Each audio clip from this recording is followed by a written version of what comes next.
And we are live. Great. This is OOTLE15, Google Hangouts on Air. It's our last Hangout on Air for at least OOTLE15 for the Open Old Testament Learning Event 2015. And while the topic this week, as students were closing up, was law and law codes in the Pentateuch, we thought we would open it up this time for Ask a Biblical Scholar Anything. The idea being that, right, it's the end of the semester, and lots of times learners there's things that we haven't been able to address, right? I mean, how much can you do in an introductory semester? There's always a lot more that you want to get at.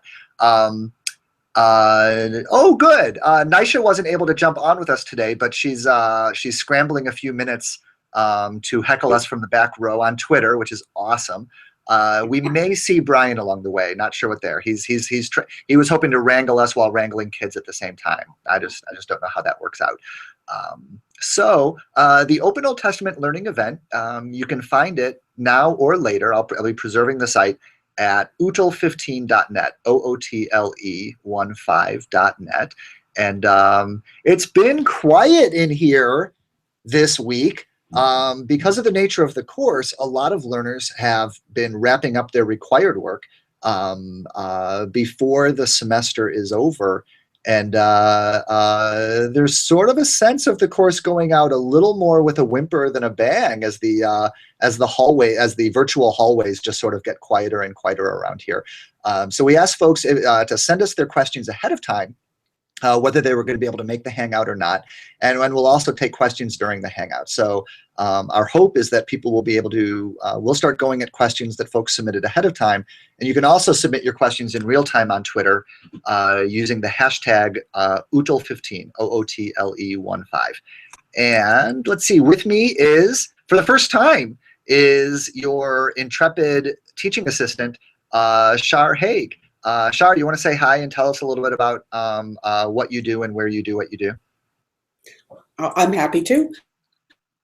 And one of the things that I do beyond attending Garrett, taking classes there and serving as Dr. Lester's TA is I spend a lot of time developing and teaching courses on Old Testament and Bible in general here at my church, which is Our Savior's Lutheran in Arlington Heights. And we are noted. In fact, our brand is that we use seminary level methodologies here in the parish.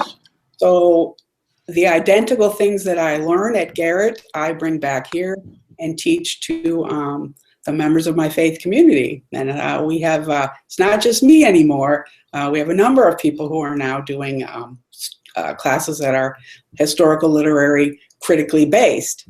And we do a good job and we get good attendance. So I'm sort of here to talk to you a little bit about how you might be able to actually use some of this material in the classroom. Yeah, and what not everyone will know, I mean, you know, all of us know that there's a question that sort of comes up implicitly or explicitly over and over and over again in especially an introductory class on Hebrew Bible or New Testament, like biblical studies, right? Academic biblical studies, which is, you know, how will I actually use this? How will I actually use things like JEDP or an understanding of the Deuteronomistic history or the different kinds of conventional wisdom and dissenting wisdom? Questions like how will that preach? What will I do with that in a sermon, or what will I do with that? Is my congregation ready for that? All that constellation of questions. And Shar, when you were you're a doctoral student now, but as a master's student, you sort of literally wrote the book on this, right? You did your topic for your master's in theological studies, your MTS in Bible, was, in my words, not yours, but you can chime in, is that very question of the way I put it is, how is it that generation after generation after generation of church leader gets an MDiv degree where they ostensibly learn this stuff and somehow succeed in not passing it on to their congregations, such that you often have members of congregations when they learn something of biblical studies saying, why did I never hear of this before? How is it possible? I've been going to church for years and I haven't heard this from my pastor, or at least not in a way that I recognize it. Is that a fair way of describing sort of the at least the, if not the final form of your MTS thesis, but the question that prompted it?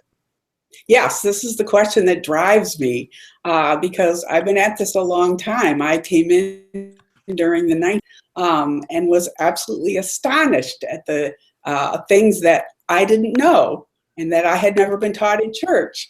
And when I heard about these things in a class at university, and when they said to me very casually, "Oh, all your pastors know this. They've all learned this."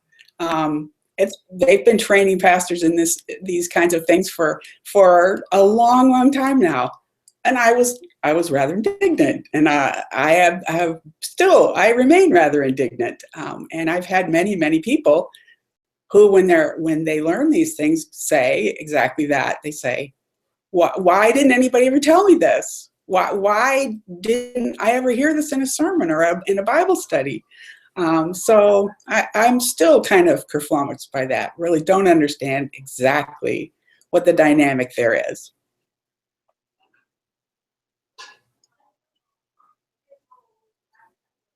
Are you on mute?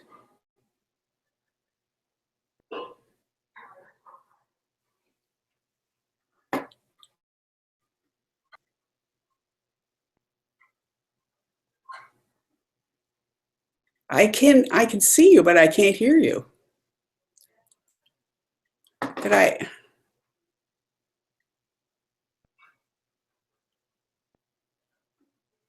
What should I do? Can't hear you. Did you mute yourself?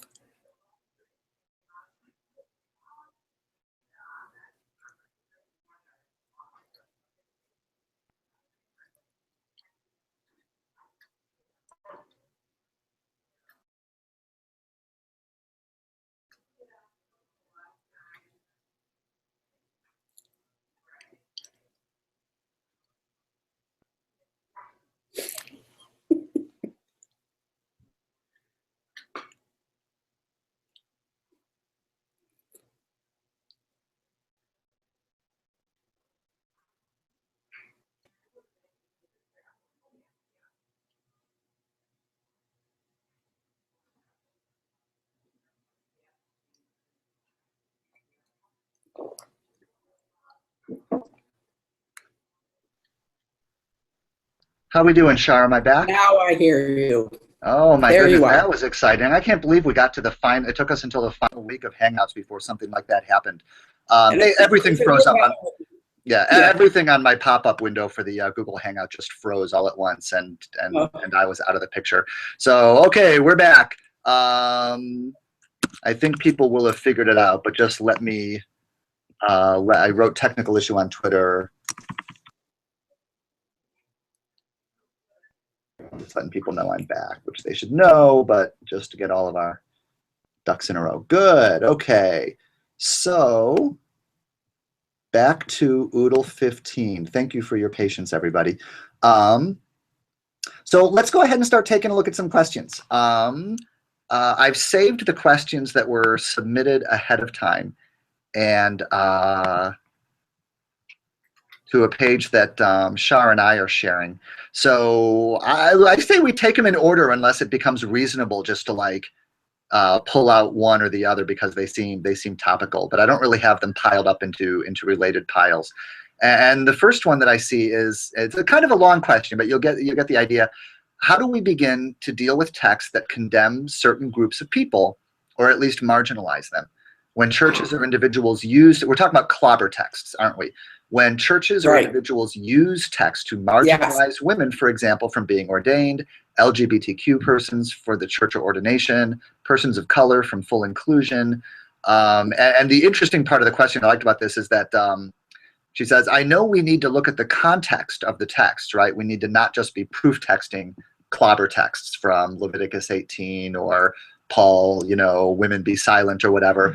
But the person is specifically looking for a little bit of a how-to for working within a 60-minute framework of discussion, right? That is, if you're going to have 60 minutes with a group in your church, presumably like adult education or something like that, where do you start, or what is an entree point for this idea? These are my words now, of that there are clobber texts, and that it's not as simple as just saying, well, the Bible says this, you know? Right. Well, I have had to deal with clobber text a lot. When I came in, it was clobber text against ordination for women. I'm a Lutheran, and that was when we started to ordain women. So, and then clobber text against LGBT people. And we usually start with what the clobber texts are. What are the ones that people are saying to you, you know, and let's just go look at them and see where they actually are in the Bible. You know, the context may be different than what people think.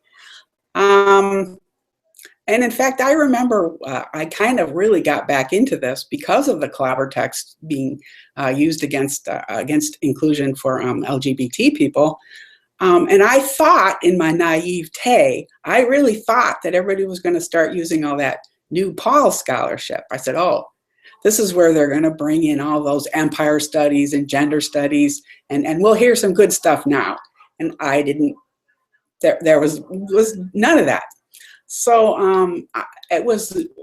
I actually had to do a workshop.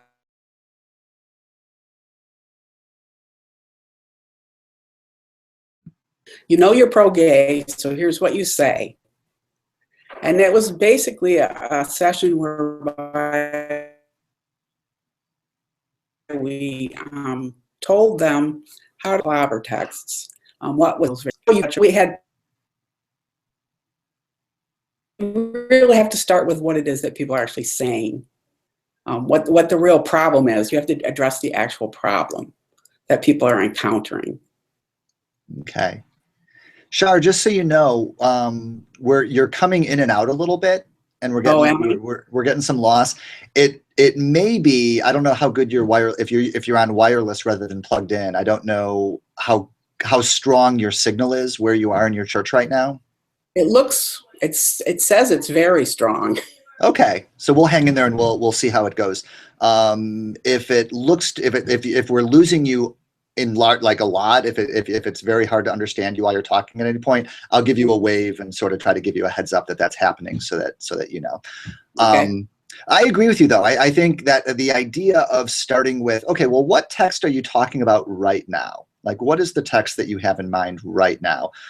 Is it Leviticus 18 on men lying with women? Is it Paul on women be silent? Is it the curse of Ham on people of color? Like, what exactly are we going at here? And then just start working it outward from there. Something that I sort of associate more with sort of social media and sort of the unhelpful polarization is but I think there's something to it, is when you start getting the well, you know, it's like if you eat bacon or shellfish, or if you wear polycotton blends, you're also disobeying the law of the Bible, you know. And a lot of times that stuff is used in a sort of polemical, well, the whole Bible is stupid, so why pay attention to anything, you know, kind of way. But I think it is hugely important to sort of help people realize it's like, you do, because once you start saying, you do know that it's also against the law of Leviticus to like plant two kinds of crops side by side. And a lot of times people will then start to say, well, but as I understand it, something like, well, that's just the ritual law of the Old Testament, and that's superseded somehow. That's not important. But the moral law, like these sexual laws, are the moral laws. And then you can start asking, well, so where is that in the Bible? Like, where do you find in the Bible this distinction between the moral law and the ritual law, or that some of these are still valid and some are not? And just gradually getting to that idea that, like, that's not in the Bible. What you're appealing to now is not the Bible at all. What you're doing is you're appealing to tradition. Right. And so United Methodists, for example, will, have the quadrennial, right? The four scripture, tradition, reason, the four-legged stool, scripture, tradition, reason, and experience. Anglicans will talk about a three-legged stool, where experience is sort of put in with reason. and just being able to relocate things, just being able to relocate that source and say, oh, okay, maybe you're not going to be convinced about the full inclusion of gays in the church or about the blessings of same-sex marriages. Maybe you're still going to have doubts about the leadership of women, or whatever it is that's bugging this person.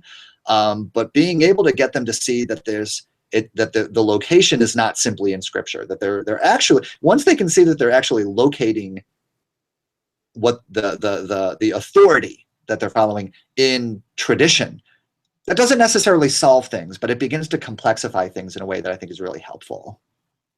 Right. And also, sometimes you can do good work by not even addressing the particular issue in the Bible. Sometimes you can show them that the Bible is not the kind of book that they think it is, that the Bible's not doing what it is they think it's doing. And for instance, you can show them the two creation stories and say, look, there are these two stories that are side by side. So obviously the Bible doesn't think of itself as a source that's giving you a straight narrative. So then sometimes you can get people to look at the Bible itself as a canonical document in a different way. And sometimes that also helps with people not using text to clobber each other. Yeah. All right. So new question. How about any summer reading recommendations or other good references, film, online, etc., that would help us keep sorting out the OT/faith? That last turn in the question really arrested me. It's like, we're not just talking, I guess, about, I guess we're mainly talking about summer reading recommendations or other good references that would help us keep sorting out the Old Testament. But the questioner has the word faith at the end. Like, we're still talking about the relationship between the academic study of the Hebrew Bible and the peculiar thing of relating it to a life of faith, right? Of relating it to a life of faith. My initial answer on that stuff is usually just like, do anything. Doing anything is better than doing nothing. Granted that there's a lot of like crappy stuff out there, but part of what we're learning, I hope, in a course like this, is beginning to be able to sift through all the stuff that you'll find, for instance, on the internet, and be able to start sorting it out. Like, what are the biases that are attendant upon, that are implicit in each of these different things? Who are the people on the internet that are playing the same game, so to speak, that we're playing in a course like on academic biblical studies, over against other resources that are playing a very different game, like apologetics, and that sort of thing. So in that sense, anything is better than nothing. Shar, what are your initial thoughts on summer reading and viewing and listening list? What? Well, for one thing, you might want to just go back and reread some of the stuff in this course, because probably when you were reading it the first time, you weren't paying, giving it your full attention. You were just trying to get through it. So you might want to do that. Also, I always recommend Walter Brueggemann, because he's very good at explaining grace in the Old Testament, and that's useful for people. It is a problem, though, because there are not as many resources as there could be for people who want to understand the idea of grace in the Old Testament.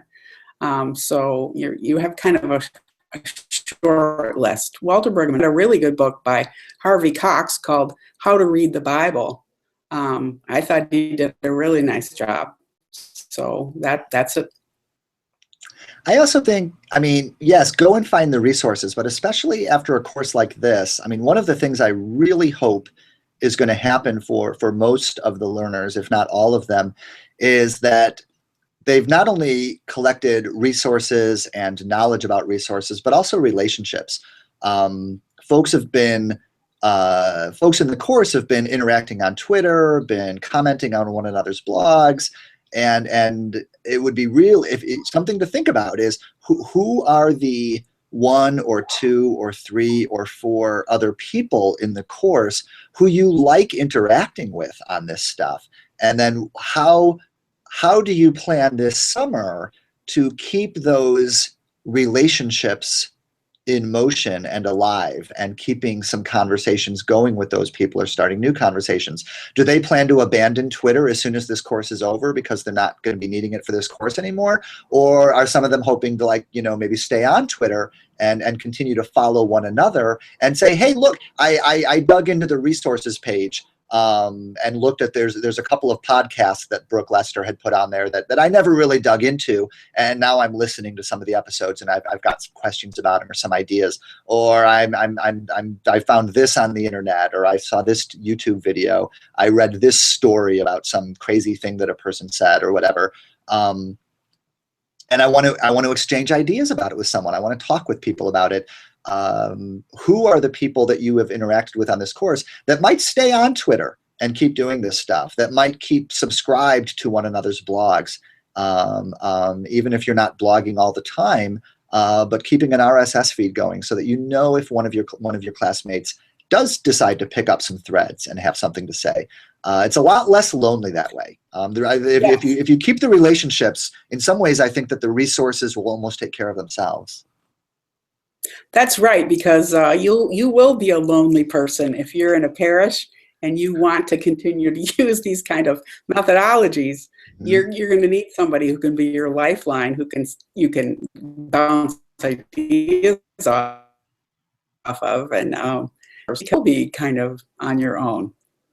It used to be, I don't know if this is still the case, but when I was doing my own master's work, and I wasn't doing an MDiv, I was doing an MTS, the Master's in Theological Studies, but I would hear the MDiv students being told, when you all go off to your congregations, one of the things that they were being prepared for was the loneliness, right? That mm-hmm. you're going to be the authority figure in your community. You won't be able to have regular friends among the people in your church, and just preparing them for this life of like loneliness and isolation. And since the advent of the internet and social media, I don't know whether that's changing or how much it's changing, but I would certainly expect that, just what I see, most of those folks that, a lot of those folks that did their MDiv with me, while I was doing my master's work, are engaging one another on Facebook, if nowhere else. It's not as necessary, I think, as it used to be to treat your vocation as necessarily lonely in that regard.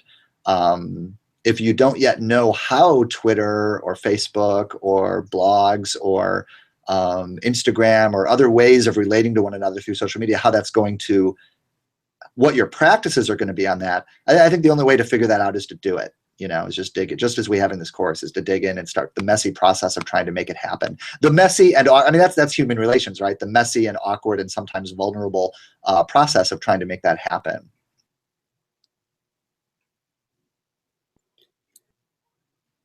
All right, should we do the next question? Well, I did have one more thing I wanted to say about that, and that if you could find some friends in your ministry setting, some people who would be interested in learning these things. You can, in fact, train some peers. That's what I did, and it's worked out really well. So I'm not lonely anymore. I have plenty of people who I get together with, and we have a Hebrew reading group, and I have a person here who's teaching the Dead Sea Scrolls, and so it's very well if you find the right people. Yeah, I think a lot of times it's just a matter of deciding to do something. Like once you say, oh, I've got a sermon coming up and I'm going to preach on the Old Testament text rather than on the gospel again. And just by saying that, I'm going to do this, now you have a reason, right? Now you have a reason to talk to your classmates, and ask them for help. You have a reason to look for some, to look back at the course resources, to pull up some things that you either missed or have forgotten. Just giving yourself a reason, giving yourself tasks, giving yourself a reason to do that stuff, and then just sort of letting the rest of it take care of itself. Okay, here was a question. Have modern biblical studies affected the beliefs or understandings of Jewish and Muslim scholars and faith communities, right? So I think we talk a lot about how modern biblical, the relationship of modern biblical studies or academic biblical studies, modernist era biblical studies, to the life of the church, to the life of faith, and so on. And so the question, I guess, the way I'm seeing this question is what's the deal analogously on the Jewish and Muslim sides of that? Thoughts offhand, Shar?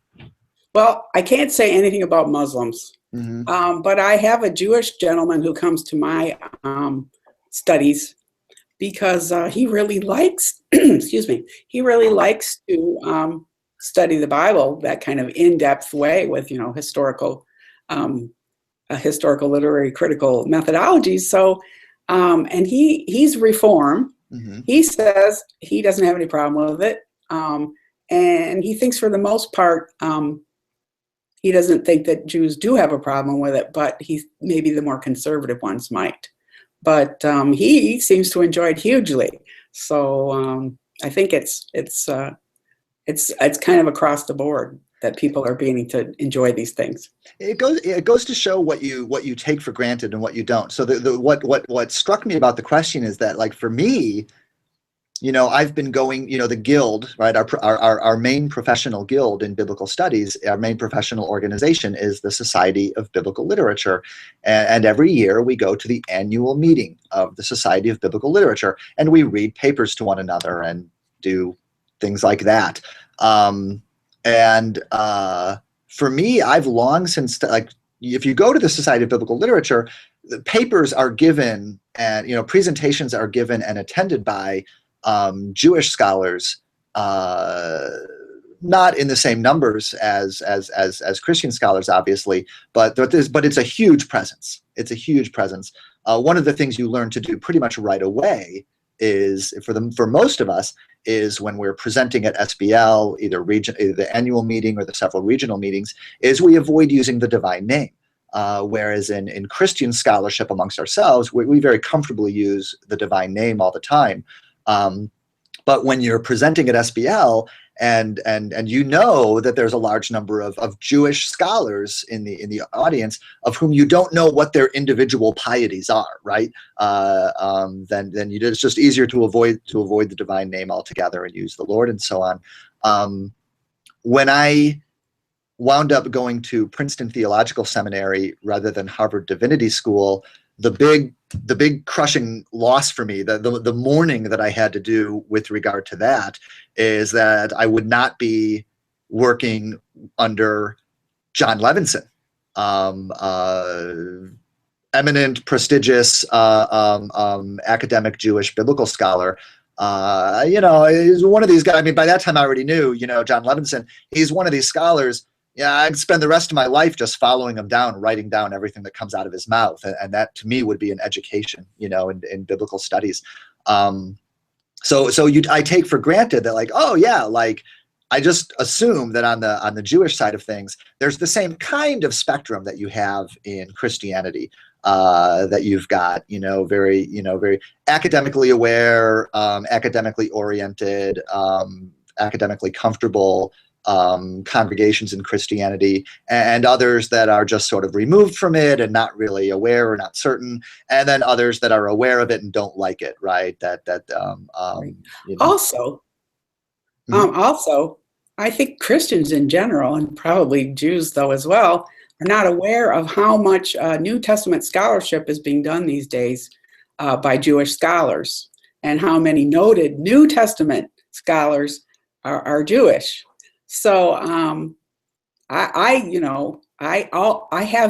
always consult Jewish scholars regardless of whether or not I'm working in the New Testament or the Old Testament. Yeah, I have that same book. I was waving it at my class just this last week, in fact. Yep, the Jewish annotated New Testament. Yeah, so here we have the Jewish annotated New Testament, and the two main contributing scholars to that are Amy Jill Levine and Mark Zvi Bretler. Boy, it's a great, the Jewish annotated New Testament is my go-to study New Testament anymore. Absolutely my go-to. Just fantastic. On the Muslim side of things, I also don't have personal experience, but I just went out on a limb this afternoon when I was reading the questions, and I just Googled progressive Islam. And sure enough, I got shuttled in quick order to a Wikipedia page on liberal Islam redirected from progressive Islam, and it just had a number of sort of like little links and links and resources concerning Muslim communities that self-identify as progressive. And I mean, I guess I'm drawing a line that could be challenged, that is directly connecting academic and liberal, and I'm aware that these are not synonyms, but for instance, in what I was reading about progressive Islam, oh yeah, I don't want to go look at it and just read to you while we do this, but I'm trying to remember. But the use of critical tools in producing readings of the Quran, historical critical tools, literary critical tools, in the way that we do on the Christian Old Testament and New Testament side. It was very much analogous, that it is a part of what identifies itself as liberal or progressive Islam, is the conscious use of and acceptance of these tools. And that's about all I know about what happens in Islam in terms of how modern biblical studies affects the beliefs and understandings of individual communities. I think they're probably in the same boat as we are. They're probably learning it all in their institutions of higher learning, and then they're going into their synagogues and saying, well, why isn't it here? So I think it's the same. Yeah, I think that's a good way to put it. Everyone's in the same boat, yeah. And there's the same kinds of spectrums and different ways of sort of dealing with it, or the kinds of questions that are being brought to it. Yeah. All right, so how about this? This one's very specific, and Brittany had put this out a few days ago. She was it says, why did Noah send out a raven and a dove? Is there special symbolism? At a writers' conference, and we want to know. I don't know if that writers' conference is still going on. That was a few days ago, so it's probably come and gone. What I tried to do, I got to that one a little late, like 20 hours after she posted it, and I said, include the words Atrahasis and Gilgamesh in your Google search terms, and that'll at least get you pointed in the right direction. So yeah, right. Our final unit here is the Pentateuch, and so Atrahasis, Gilgamesh. These are the when you hear that there are other ancient Near Eastern creation stories, that there are other ancient Near Eastern flood stories, and that are similar to but different from the biblical stories. This is the kind of thing that we're talking about. And so Atrahasis, yeah, is the Mesopotamian Noah. Right, so in the Mesopotamian creation story, Atrahasis is the name of the guy who builds a boat, and whose family survives the flood. My favorite little scene from that is not so much the ravens and the doves and such going out, but because it's a polytheistic story rather than a monotheistic story. The trouble with monotheism is that God has to take all the roles of the divine beings, right. And so in the Mesopotamian story, the council of the gods, right, the divine council, decides that they're going to flood the earth and wipe out humanity, but there's a dissenting faction, right, led by Enki, who does not want to see all of humanity wiped out. So while the council of gods is deciding, getting ready to send this flood, Enki goes to Atrahasis, and he's taken an oath not to tell humanity about the flood. And the way he circumvents that oath is to have Atrahasis stand inside of a reed hut, and Enki stands outside the reed hut and says, reed hut, a flood is coming. This thing is going to happen. The gods are going to wipe out humanity. So the god Enki just tells the reed hut about it, and Atrahasis in the reed hut gets to hear it. I like that. But they do. Yeah. By the way, sort of detail, it's not just a group of writers who would be interested in that. People in your church, in your congregation, that's the sort of details that they like to hear about too. Oh, really? There's something that has a dove, or there's another flood story. That's the sort of thing that people like to hear about. It is something that they want to hear about, and the more details they hear about it, I mean, these things are intrinsically interesting, right? They are. So little details like, and James Kugel comes to mind really quickly. Speaking of, academic Jewish scholarship in biblical studies, James Kugel is another who's among my sort of my favorite big shots, and he has an essay, and it's available online. And if I remember the title right, it's Biblical Criticism Lite, Lite. And what have you got there from Kugel, Shar? I just turned around and pulled it off our bookshelf, our church bookshelf. It's How to Read the Bible, a guide to Scripture then and now. Is the essay good summary? Is the essay Biblical Criticism Lite? Is it in that book that essay appears? Is it in How to Read the Bible? Because what Kugel did is he took an essay from a book. Okay, he took an essay from a book and he put it online. But if you do a search for Biblical Criticism Lite, Lite, with the name Kugel, Kugel, then you should be able to find this. And one of the things that Kugel is mainly going at there is that, and I think this is a really good thing for introductory Hebrew Bible students to learn, because introductory Hebrew Bible students get the idea that the things that we teach them and the scholars that we introduce them to, for some students, these are way beyond anything that they ever expected in terms of rigorous critical analysis of the Hebrew Bible. And what Kugel is doing is coming along and saying, because this analysis is all happening by people who are mostly people of faith, mostly Jewish, Christian and Jewish people of faith, in point of fact, these scholars actually tend to pull their punches a lot more than you would think, and to downplay some of the bad news, or if you wish, about academic biblical studies. So, for example, Jacob is a terrible person in the Hebrew Bible, and a lot of biblical scholarship, including Christian biblical scholarship, will go way out of its way to justify Jacob's terrible behavior. And this is what made me remember it now, is, the God in the book of Genesis of the flood story is pretty horrifying, as we talk about, right? But a lot of biblical scholars will go out of their way, in Kugel's view, to paint the God of Israel in the book of Genesis as more moral than the gods of the Atrahasis story. That, yes, he brings a flood that destroys all of humanity except for one family, and it's a genocidal murder. But he does it because the Mesopotamian gods do it because humans have become noisy and annoying. But the God of the book of Genesis does it because people have become evil, right? And so it's a moral impulse that brings the God of the book of Genesis to kill everybody except Noah's family. And Kugel is just point by point by point, Kugel is anxious to demonstrate that there's more apologetic tendentiousness going on even in academic biblical studies, because it's carried out mostly by people of faith, than a person might think.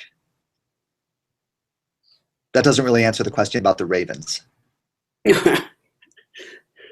Well, I think it's a very fine line, because you don't want to soft pedal the God that's in the Old Testament. You want people. I have a group called the Happy Hermeneutes who meet to discuss books on the Bible, and we were meeting last night, and we were discussing the sacrifice of Isaac, and it is a problem because it makes sense of that.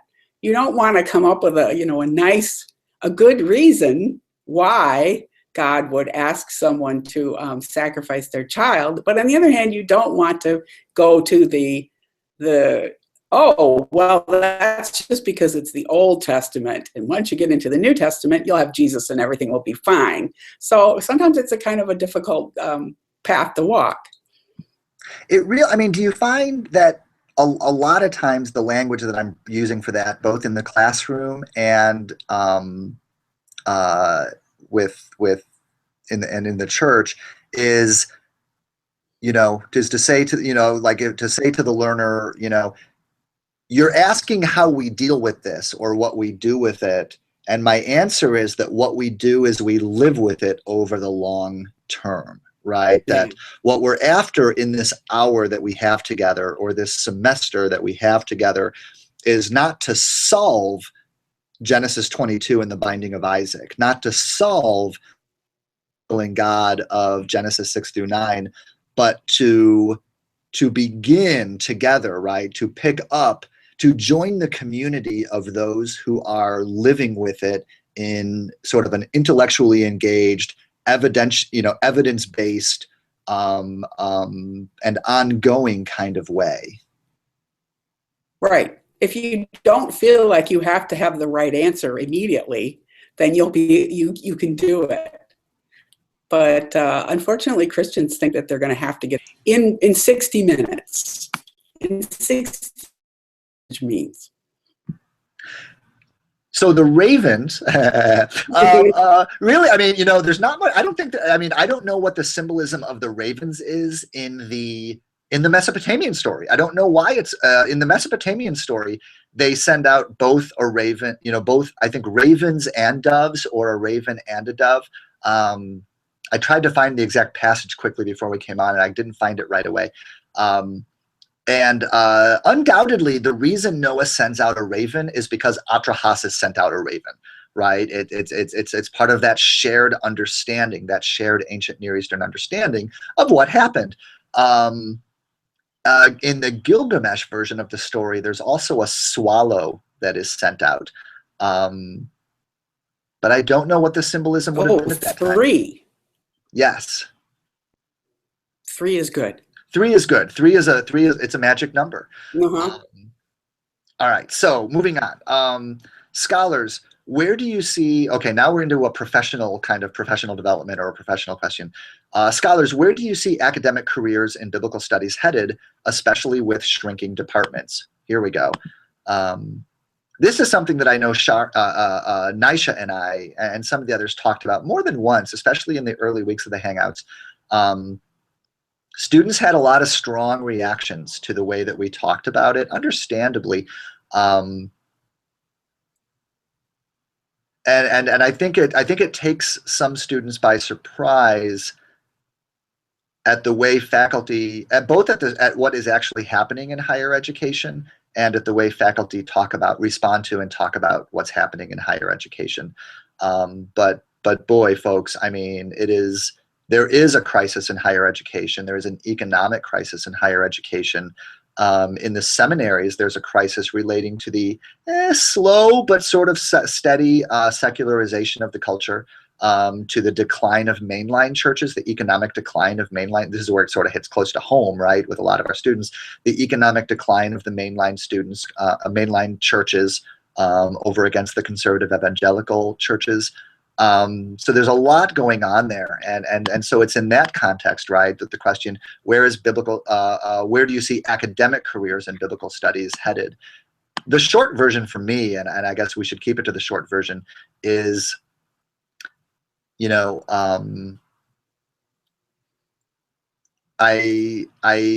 think we've always said, oh, have a backup plan, et cetera, et cetera. Dudes, there are so many highly qualified, really excellent, recent PhD holding candidates for every academic job that it's just ridiculous. I mean, you can't even talk about it as a meritocracy, because when you have like 20 top candidates for a given position, all of whom are equally good for it, you're really in quite a situation. I think we're going to see a lot more gentle person scholars. I think people who are getting PhDs are going to be reconciling themselves to the fact that if I get a PhD, that doesn't mean I know what I'm going to be doing for a living for the rest of my life. I'm going to be doing something for a living for the rest of my life, and participating in biblical studies as an avocation, rather than as something that is supported by my vocation. An academic institution that sends me to conferences and pays my airfare and gives me research leaves from teaching to accomplish my scholarship. I think more and more and more of biblical scholarship is going to be, accomplished by people who don't have those supports. And in the interim, one of the things we're dealing with is that the folks who have those supports are often going to tend to see that scholarship as not legitimate. You don't want to be the person at an academic conference whose name tag doesn't have an institution underneath your name. I don't know. Shar, thoughts right off? Well, of course, I can get on my soapbox here immediately and say, you know, if we could just create an audience for this material among the public and in the parish, and we would become more interested in it and begin to consume it and buy books about it and want to take classes at their local community centers and then even at their local universities, there would be more jobs. So we just need to create, there's huge potential audience for this material. Why should Roma Downey be making all the money? That's my soap. I agree, and to repeat myself from something I'm sure I've said before, but maybe in a different way, is that if you know what I look forward to seeing, or if we ever do see it, is who are the Neil deGrasse Tysons of academic biblical studies? Who are the Bill Nyes of academic biblical studies? The Carl Sagans of academic biblical studies? Some of them could be members of this class who have written some very interesting blogs. Mm-hmm. Oh yeah. I mean, that's a really good point. Be you. Yeah, it could be someone listening right now, right?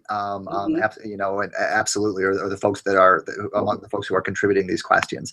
So, in a related vein, there's a question of where is biblical scholarship headed? What's hot? What's controversial? What's taboo? It's a big question. I'm not sure it's possible anymore to say where is biblical scholarship headed, because biblical scholarship has stopped being one thing. Right. You can sort of think of, remember, you know, you can say there was this, like Isaac Newton, like, you know, back in the days of like the Isaac Newtons and these folks, a privilege, an economically privileged, you know, white male, well-educated person of leisure. There was a day when that person could keep up on all fields. They could keep up on what was happening in literature, what was happening in science, what was happening in historical inquiry, because the body of data was just small enough. There was a time, you know, maybe when my PhD advisor's PhD advisor could probably be said to keep up on biblical studies, you know, and could keep up on where biblical scholarship was going. I'm not sure. I think today you just have to decide what matters to you. You know, I mean, one of the conversations I've had with my peers is, what do you do with the Journal of Biblical Literature when it comes out? We read every word. I read every word of the Journal of Biblical Literature. Shut up. What do you really do, Shar? What do you really do with the Journal of Biblical Literature? I read, I look and see if there's any articles that have anything that I'm doing right now and send them off. So I could say, oh, there's an article in this month's Journal of Biblical Literature about this very topic. You know, everybody has their little subject that they are kind of obsessed with. And then you have your writers that you're kind of obsessed with. And so you kind of pick and choose and go through it. So it's very valuable. I love it. Yeah, I mean, I think one thing I've learned to do, and I learned this from others, is to look at the cover and grab 3 or 4 or 5 of the articles that frankly look more readable to me than the others, that just look frankly more interesting based on their topics. And rarely I'll read a whole article. I mean, I might read one article in a given issue, if that. But what I'll do with the 3 or 4 or 5 that look interesting to me is, you know, I'll frankly skim them. And it's not just that I'm skimming for part of me is skimming for content, so that I can say, okay, I know I have an idea of what's being talked about in this part of academic biblical studies, but I'm also sort of reminding myself of the genre. Like, how are these kinds of articles put? What is the genre of an article in the flagship journal of the Guild? And to keep my mind fresh, my writer's mind fresh on how that genre works and what its elements are, so that when I'm writing an article, it comes more naturally, you know, than it might otherwise. So it's really for those 2 reasons that I'm going through it. But I mean, if one could talk in broad terms about what's happening in biblical studies or biblical scholarship, I'd like, you know, what makes it impossible to tell is because it's hard to know. Maybe this is just what's happening in my corner. You know, in my corner on Twitter and on Facebook and among the biblical scholars that I know, The Wabash Center, the people who are involved in the Wabash Center of Teaching and Learning, this constellation of folks are far more engaged now, this year, with issues around political justice in the United States for people of color, especially regarding, state violence, basically the spectrum that runs from Ferguson to Baltimore. But is that part of where biblical scholarship is going? Probably not. But it's where the currents in the river that I am swimming in are going. And so that's what I feel, and that's what I can see happening. I feel like that's not a terribly helpful answer. I feel like I feel like there are people who really know where biblical scholarship is going, who would be able to speak to this question authoritatively and say, hold on, this is really where biblical scholarship is going. But I'm not that person. Yeah, but you're a digital learning person. So I think a lot of people would say that you're where biblical studies are going. So maybe you could say a little bit about that. Yeah. You know what this means, Shar, is that and I guess this is maybe the best answer I can think of giving to the question, where is biblical scholarship headed? What's hot? What's controversial? What's taboo? It's whatever you decide. It is what you decide. Where is your biblical scholarship headed? Where do you want biblical scholarship to be going? What questions are not being brought to something that you think need to be brought to that thing? And then how in what way, then start looking for those ways that your academic biblical scholarship might relate to it, that there's some cross-fertilization between the two. You say, what's controversial? What's taboo? What's controversial and what's taboo in your world? What are the things that people are not allowed to talk about where you are? I think if a person can articulate those, what's controversial where you are? What's taboo? What's not permitted to say in the place where you are? And then start writing that up, start taking notes on that, start walking around, have that on your mind in the shower when you're driving to the store, and then see what becomes of your biblical studies as a result. Yeah, do that thing. Right. Everybody. Another way to look at it is, since the prospects of getting a job or a salary are dwindling, you do need to find what you're passionate about. It needs to be something you care about. You think about it all the time. It consumes you, and you have to deal with it. So that for you will have to be where biblical studies are headed. It's kind of like that. There's a counsel of despair that you hear. I mean, it's the issue of the jobless economy, and we won't dwell on it by the way because we've touched on it. But I mean, in a jobless economy, people used to say, "Do what you love, and the money will follow." Like that's the kind of thing that a lot of people were raised with. What you're more likely to hear now is, "Do what you love," because why the hell not? Right. What have you got to lose? Find you do what you love, the followers will follow. So if you're passionate about something, people get that, and they're intrigued by it, and they may find that it calls to something in them too. So you may get followers. All right, Shar, this question is right up your alley. So I'll ask it and I'll just stand back.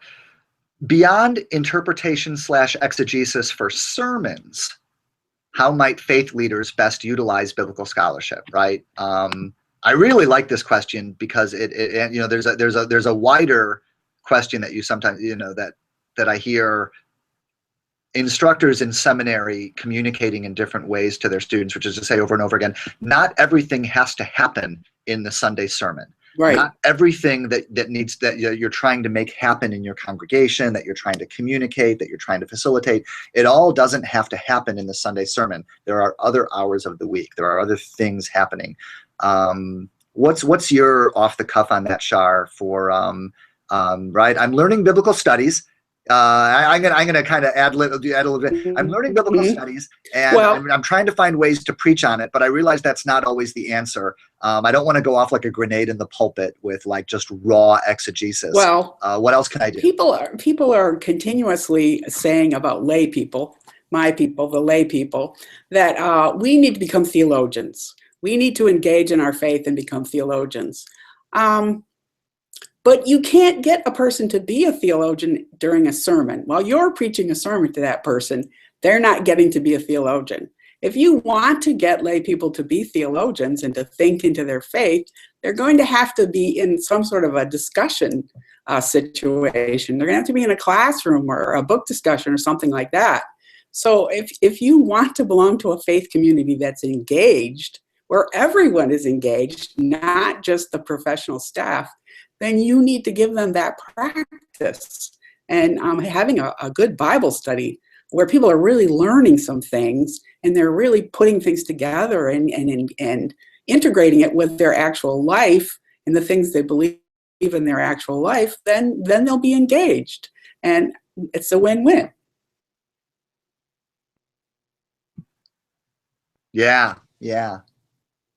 All right, my off the cuff on that, I think, is, I mean, there's something that I say all the time to intro students, which is, they'll say, how do you answer the question, is the Bible true? How do you answer the question, who did Cain marry? How do you answer the question, you know, whatever. And my answer will almost always be, answer that question with the question, when would you like to have lunch? Like the best possible answer to one of these intractable questions that are sometimes brought to the preacher or to the minister is, you know, a great answer is, when would you like to have lunch? Because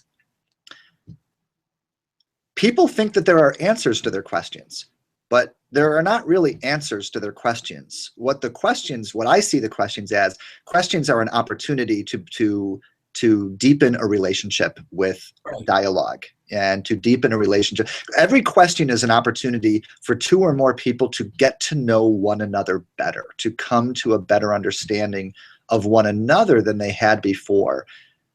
That is, it's not just more important than answering the question. If there is ever going to be an answering of the question, it's going to be through that path and not by another path.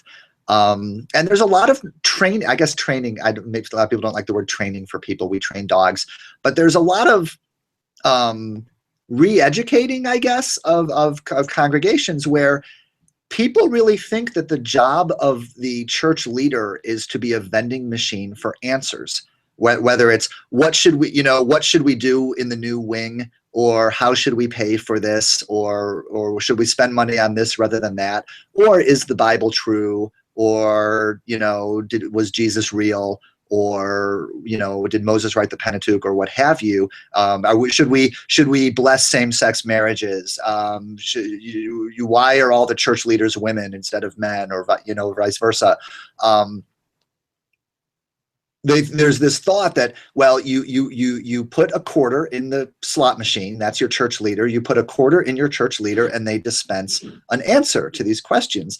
And educating people that that's not what leadership is. Leadership is not the person who makes these judgments, makes these decisions, and disseminates them. It's really pedagogy all over again, right? It's that just as we try to come to grips with the idea that education turns out not really to be so much about the dissemination of information, but about the construction of knowledge on networks. That's that. When would you like to go to lunch? Is I think is where that happens for me.